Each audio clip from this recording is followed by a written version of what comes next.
Hello, I'm Steve Gove-Humphreys and this is a Labour Lives interview. This interview is with Councillor Penny Holbrook. It was conducted over 2 visits. She's presently Cabinet Member with a brief covering skills, learning and culture. A wide-ranging brief and one that has encompassed the Library of Birmingham and its well-documented troubles. Penny Holbrook is a Brummie born and bred. From the north of the city, she's the Councillor for Stockland Green. She had a tough upbringing on the Falcon Lodge estate in the 1980s and says she developed her social conscience through adversity. The discussions ranged over her upbringing, joining the Labour Party and her activism in the party, and first success in winning a seat in the council elections of 2003, through a job in the Cabinet, her ambitions, and yes, her vision for the city she clearly loves. And she explains why she wants to be the next leader of the Labour group, and, therefore, the leader of Birmingham City Council. So here is Councillor Penny Holbrook, in her own words. Right, my name's Steve Gove-Humphreys and I'm recording this interview at Birmingham City Council in one of the offices with Councillor Penny Holbrook. So, Councillor Holbrook, today is the 22nd of October and I'd like to ask you really, in your own words, if you could tell me something about your own background. So I've always lived in Birmingham. I come from, originally I come from a place called Falcon Lodge over in the edge of Sutton Coldfield, quite a famous council estate over there, on the basis that it's the only council estate in Sutton Coldfield. Pretty traditional family life to start off with, I guess. All the family lived in and around the same area, particularly my mum's parents, the Strethers. And then my dad left when I was 4, and that kind of changed the whole dynamic of the family, really. We still have a relationship with Dad, and that's not an issue. She then went on to describe how her family managed in those difficult times. She had to work a number of different jobs just to kind of keep us all going. And I think a lot of that kind of shaped my view of the world, if I'm honest. That kind of sole existence, really, back in the 80s when there was virtually no help at all. It was like child allowance and then go and get yourself a job. And then, of course, the dynamic of growing up in Falcon Lodge is that you are one of the poorest people in society, but with a massive community network that people struggle to understand unless you've grown up there and you come from it, but surrounded by quite a lot of affluence. And I always think, when people ask me the question, why do you do what you do? What made you go into politics? For me, it was always understanding the fact that some people around me had much better life chances than my other peers, purely because of accident of who they were born to and where they lived. And that's really what kind of sparked my passion. I think I've got a pretty traditional family background, lots of uncles and aunts and a sister and that sort of thing, really. I asked her how she got the political bug. Had that been at university? Not at all. I always say to people, I never use anything I did at university in my day-to-day job. They're completely different. The study of politics is completely different to day-to-day, enacting it. No, it had come long before that. It had kind of, as I was turning sort of 14, 15 and starting to be much more aware of the world and understanding how I felt about things in the world. It was at the same time as we were just coming towards the end of apartheid in South Africa, and that campaign, that campaign was really ramping up because people could see that there was a likelihood that we were going to get the release of Nelson Mandela and that they were going to get some free elections. And that's actually the first thing I ever did politically, was join the anti-apartheid campaign, and that was the first social kind of conscience act that I did. And people think this is so cliche, but it all kind of started. I'd always been aware of this feeling that, without being disparaging about anybody I grew up with, but there was very much in Sutton a sense of entitlement. Very much we're going to be great and we're going to be successful because everybody around us is great and successful. And obviously that wasn't what my background was, or what the people around me when I went back home to Falcon Lodge was about. So I was always really conscious of those 2 tiers of society, and the fact that you can move between those tiers of society, but often you don't particularly want to, and that it can be very difficult to operate within a background that you're not familiar with. She went on to describe her love of reading and how To Kill a Mockingbird changed her life. She joined Amnesty International and then got a leaflet pushed through her door, a Labour Party leaflet. She was now living in the Tyburn Road area of the city. And when I was there, a very classic Labour Party thing happened to me. Somebody pushed a leaflet through my door with a series of tick boxes going, would you like to join the Labour Party? Would you like to help deliver some leaflets? Would you like to get more involved? And that was about 3 months before the 97 election. So I filled it in, sent it off, thought nothing would ever happen.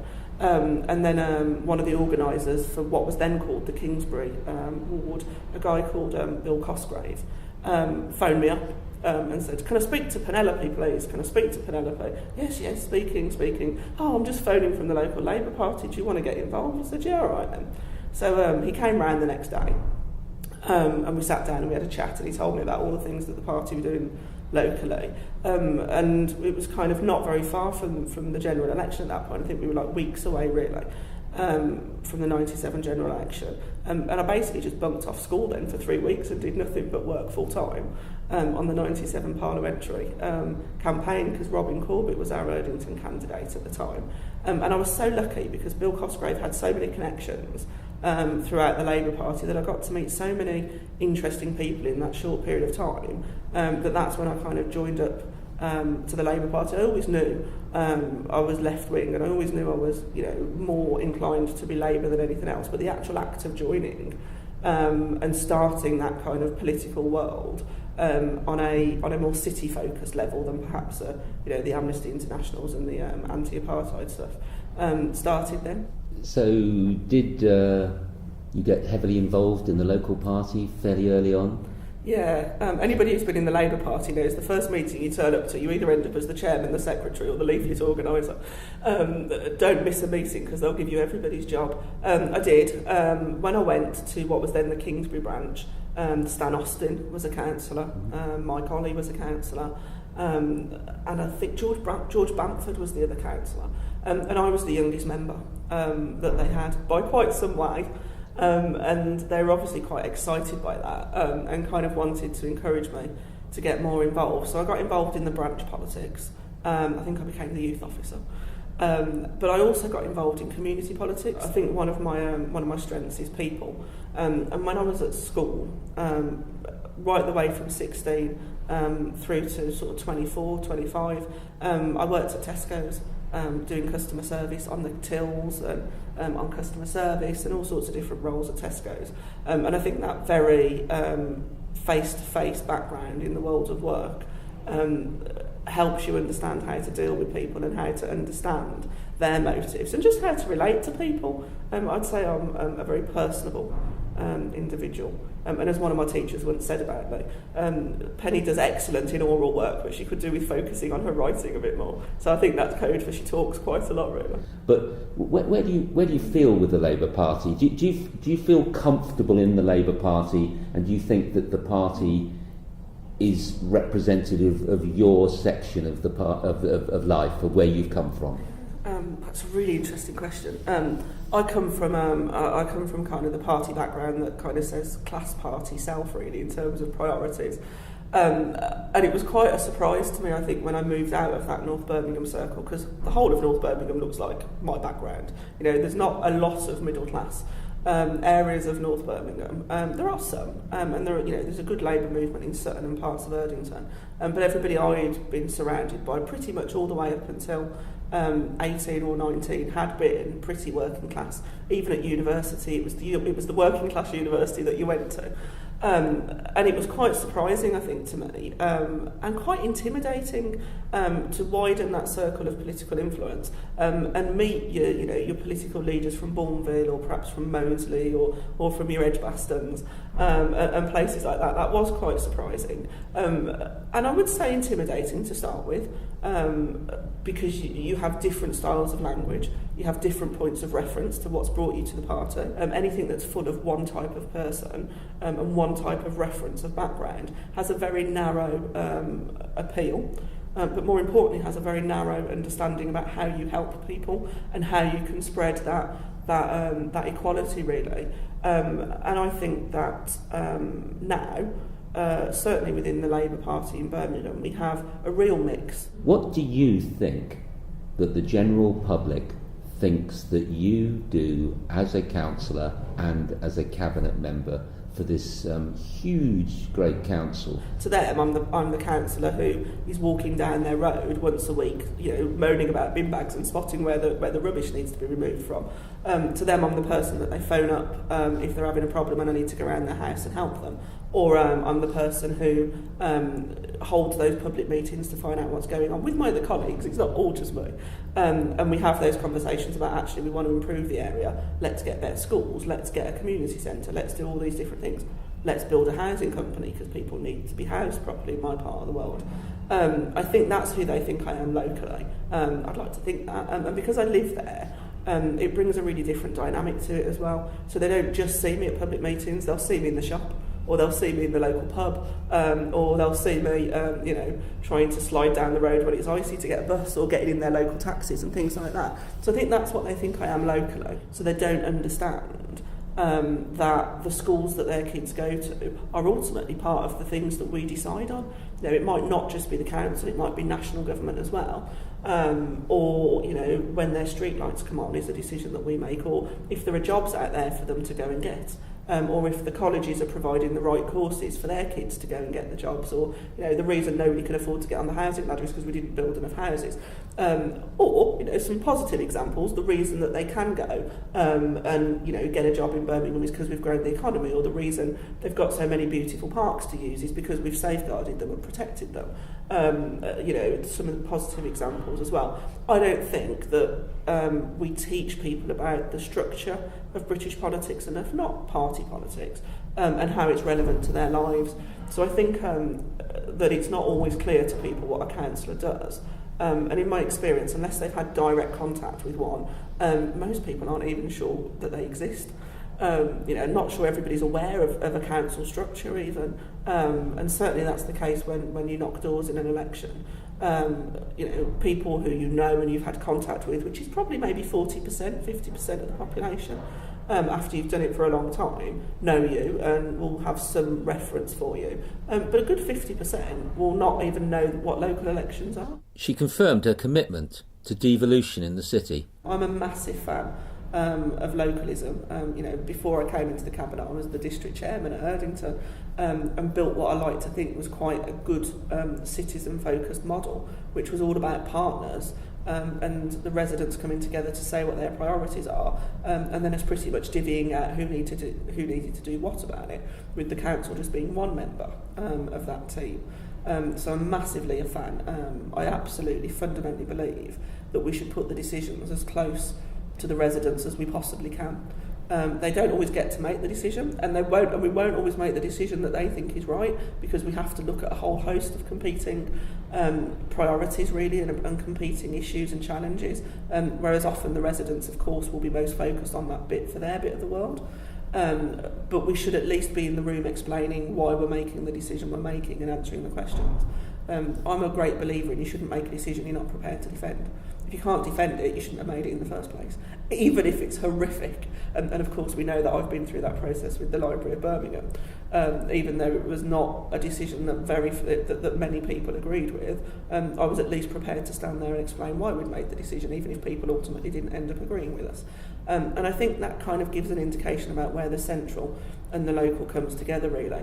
I think that we weren't brave enough in what we did with localisation. I think we should have put almost all of the budgets into districts. I don't think you should compartmentalise it. I think that the things that you hear on the street should definitely inform the decisions you make at the centre, but you just have more information when you make the decisions at the centre, and you understand why you might not be able to meet that resident's needs, but they are connected. No matter what happens, they are connected. But I think it comes down to responsible politics. People being sensible about the campaigns that they start to launch and being truthful about the things that we say. So one of the big challenges we had around green waste and wheelie bins was actually our opposition. And you could say it's the opposition's job to point out what you're doing wrong. But I remain convinced it's in nobody's interest to scare up a fear, to stir up a fear-mongering environment about the fact that, green waste is going to be set on fire at the corner of everybody's road and old ladies are going to get burgled because they'll stand on their wheelie bins. We discussed the Library of Birmingham and what was her position on it at the moment. And a lot of how I feel about libraries was reflected in that article we did for The Guardian, really, which is I fundamentally believe in libraries. Having grown up in a place where you went to the library once a week with your mum, and I'm a firm believer, having talked to you about where I come from and my background, that what made a difference for me compared to some of my other peers as I was growing up was the fact that there were always books in my house and the news was on at night in my house and we did go to the library. And I'm convinced that, as well as some of the parenting, that's what made a big difference in my life. So I am absolutely passionate about libraries. But I do think there's a difference between how people use community libraries and how they use the Library of Birmingham. And although I'm a defender of all libraries, I think it might be fair to say I'm probably more of a defender of community libraries. I'm prepared to consider how we use the Library of Birmingham differently, as I have done with things like using the Brass House and thinking about the space and how we turn it into more of a learning centre, with the library absolutely fundamentally at the heart of it. It will always be a library. And I think that's probably where I am. But the other thing I absolutely believe in is public libraries as well. I'm less hung up about buildings, I have to tell you the truth, but libraries being delivered by public servants and by local authorities, I absolutely am passionate about. After I finished the first interview with Councillor Penny Holbrook, she announced her candidature for the leadership of the Labour group in Birmingham. I went back to see Councillor Holbrook, and this is what she said. I've decided to enter the race because I think Birmingham needs a strong leader who's focused on delivering the change that is needed, but actually has a big vision for Birmingham. And I have a really big vision for Birmingham, where everybody is housed to meet their needs, where schools are all good and people get the start in life they need, where we keep our residents safe, whether they're young or old, where everybody's got a good job and the skills to get them, where people have access to council services, but most importantly, where we deliver those improvements for Birmingham in partnership. I think I bring to the table a very different way of doing business, and I think that together with 1 million people we can deliver a better Birmingham, and I think I'm the only person who can deliver that currently. There was a catchy headline in Chamberlain Files about blowing the doors off the council chamber. Perhaps you can clarify that for people. Yeah, nobody now lets me sit anywhere near a door in the council house, I can tell you that.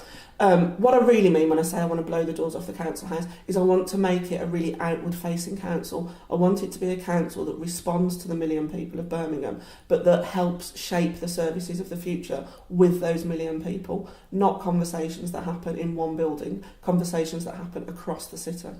I'm interested why you decided to come into the leadership. Because obviously at the time you decided, there were 4 men who were standing. 4 white men, middle-aged men. So did colleagues of yours, female colleagues in the Labour group, suggest to you that there should be a woman candidate, or how did it work? A number of people approached me, not on the basis that I was a woman, but on the basis that they didn't think anybody who was currently in the race could deliver that real change that Birmingham needed and that very open and transparent style. I didn't enter the race because I'm a woman, but being a woman is really important in politics. We do need strong female political leaders, and we do need to be mindful that we live in an equal society, and we have to show that the people who lead a city look like the people who live in a city. But I didn't enter because I'm a woman, but being a woman of course brings a different dynamic, both to the competition but also to leadership. Have you any views, it's a matter entirely for you, as to the way that the Labour Party has been portrayed in the city as being reluctant to hold hustings and speak to the public and engage with them? I think there's been a lot of confusion about the Labour Party's position on hustings. As I understand it, they never banned hustings. There was a little bit of confusion about what was said and what wasn't. But the vast majority of people in the Labour Party and the Labour group welcome those hustings and welcome the ability to be able to showcase what we think our visions are in public. As I understand it, there will be perhaps 2 or 3 hustings, certainly potentially 2 public hustings, and then of course an internal hustings to the elite 78 councillors, or those who come to vote on the 23rd of November. Many people outside the Labour group have been disappointed with the way that politicians have not been seen to be posing to the government the unequal amounts of money that Birmingham gets as an allocation of grant from central government. What do you feel you will be doing if you are elected on the 23rd as the first things as part of your administration? So it's no secret that Birmingham has had a hard time in terms of how the government have distributed their budget cuts to local authorities, and we're very clear about that and we don't shy away from it. But we're also very clear that whilst making that case to government and asking for a fairer funding formula, we have to get on with the improvements that are needed. The budget cuts are massive and they are going to be hugely difficult to deliver, but that doesn't mean that we can't be innovative, and it doesn't mean that we can't still aim for a better Birmingham. One of the very first things that we will be doing if I win is going straight down to London to have a conversation with Greg Clark, the Secretary of State who's in charge of the improvements in Birmingham, to just say, look, we know the situation is complicated, we are absolutely determined to deliver this change for Birmingham, but this is what we see the situation as. You also said in your interview with the Chamberlain Files that you would be asking the present cabinet and the leadership to remain in place. Is that the case? It is. You can't deliver the urgent improvement that is needed whilst also changing the deck. You have to have an element of stability before you can. You have to have an element of stability in order to deliver that improvement. Walking in on day one and changing the cabinet or changing the structure is not the answer to that improvement. The answer to the improvement is institutional. The answer to the improvement is everybody in Birmingham and every councillor in Birmingham taking responsibility for that. In a way, only yourself and Councillor Ian Ward, of course, who's the deputy leader and a member of the cabinet, effectively are the old guard. So if any of the other candidates were to win, obviously there would be major changes. In some cases, those changes encompass bringing back the committee system. What's your view? I think that there's always room for a discussion about what the council looks like in terms of its operation. But I think that the government have been very clear and the council is very clear that we have to set a budget and we have a very short time frame to do that, and we have to deliver the improvement that the panel are looking for by January. Now that's an incredibly short time frame. Does that mean that there can't be a conversation about what structure the council adopts to deliver the outcomes for the people of Birmingham in the long term? Of course it doesn't. Of course it doesn't. That conversation is very important, but you start by deciding what Birmingham needs to look like in the future, and then you design the council to deliver that. You've been involved in Labour politics for about 20 years as a member and an activist. Tell me how you got involved in the Labour Party and why it was the party for you. When I was growing up, I lived in an area that wasn't as affluent as the other areas around us, and it kind of left me with a sense of great social injustice. For me, the reason I joined the Labour Party was because it was a Labour movement.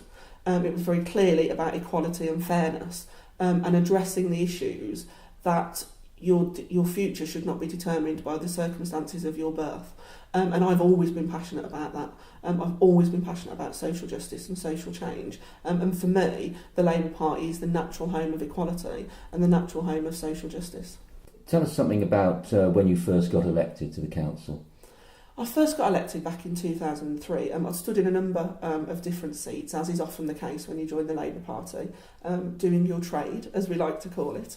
And then an opportunity opened up for me to stand in Stockland Green in 2003. And I took that opportunity, working with Margaret Wells and a number of other members at the time, and was fortunate enough to get elected in the May of 2003. But sadly, one of our fellow councillors died later that year, and then in the November of 2003 we had a by-election, and then in the May of 2004 We had an all-up election. So my introduction to being a councillor involved 3 elections in the space of 12 months. And of course 2004 wasn't a particularly great year for Labour. No, it wasn't. It was a very difficult year. A lot of colleagues lost their seats that year, but we were able to hold on in Stockland Green. You then lost an election. I did, and it's given me a really interesting insight into the election cycle and into local politics. I was a councillor between 2003 and 2008, and I lost my seat to a Conservative in 2008, which was a really difficult process. Very difficult. Of course, democracy is important and we respect the choice of the electorate. But on a personal level, it's always very difficult to walk away from those situations. But because I lived here and because the Labour movement's so important to me, I didn't walk away from politics. I stayed and re-stood in the very same seat 2 years later. And we were able to win it back for Labour. When you came back in 2010, Labour was still out of power. There was a coalition with the Conservatives and the Liberal Democrats. What were you doing on a practical basis in Stockland Green? What roles did you hold locally, if any? So in terms of what we did locally, we just rolled our sleeves up and got on with the change that needed to happen. We built strong partnerships with people, both statutory agencies, voluntary agencies and residents groups. We looked at what change was needed and what the drivers of some of the issues in Stockland Green were. So I think the difference between my first term of office and my second term of office was that when I came back I was very determined that we were going to drive significant change and address the problems on a more long-term basis rather than resolve the issue one by one. So when we came back, we worked really hard with a number of partners, and the very first thing that I was determined to do when I came back in 2010 was to address some of the problems we've got with our private rented sector locally, and we innovated and built a third sector housing company to help stabilise the housing market and to house those local Stockland Green residents that were struggling to be housed. And I think that's very much my style. Identify what the problem is, find out who your partners are and what the levers for change are, and then deliver the result for the residents. In 2012, the Labour Party then came back into power in the city and have been since then. Did you expect any office in 2012? Were you offered any office in 2012? I didn't expect office. You never expect office. My view is to take office is to serve. But there was an approach as to whether I would consider going in the cabinet at that point. And for me, it wasn't the right time. I was still hugely involved in designing local politics and strengthening the ward and building the capacity in the ward and protecting it from what we knew was coming down the line in terms of future council cuts. So for me, it wasn't the right time because there was still a huge job of work to be done locally in the ward.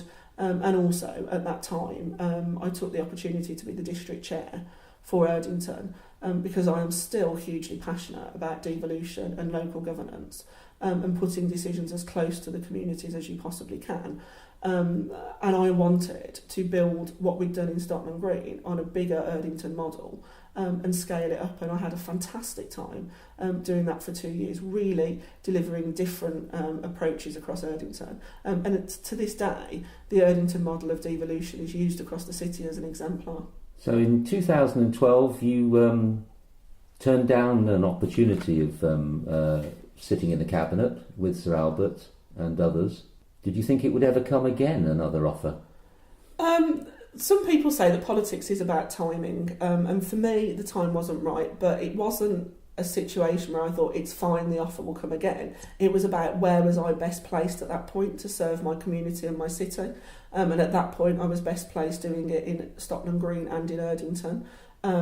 Later, an opportunity to enter the cabinet again and address the skills and employment issue came, and at that point I was best placed to do that on a citywide level because we'd had experience of doing it in Erdington, and we'd driven down youth employment more in Erdington than anywhere else in the city. So I was able to take that experience and delivery and scale it up across the city. And now, in terms of the leadership race, I think I'm now best placed serving the city as the leader and having a whole Birmingham view across all of the council services.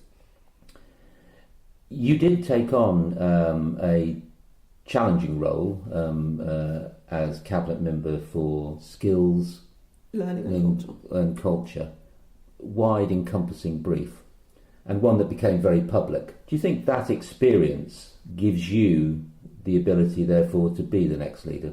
I do. I think all of my experience, right from day one of being a ward councillor and fighting to support my local residents, gives me the experience of leadership and the experience to lead a council.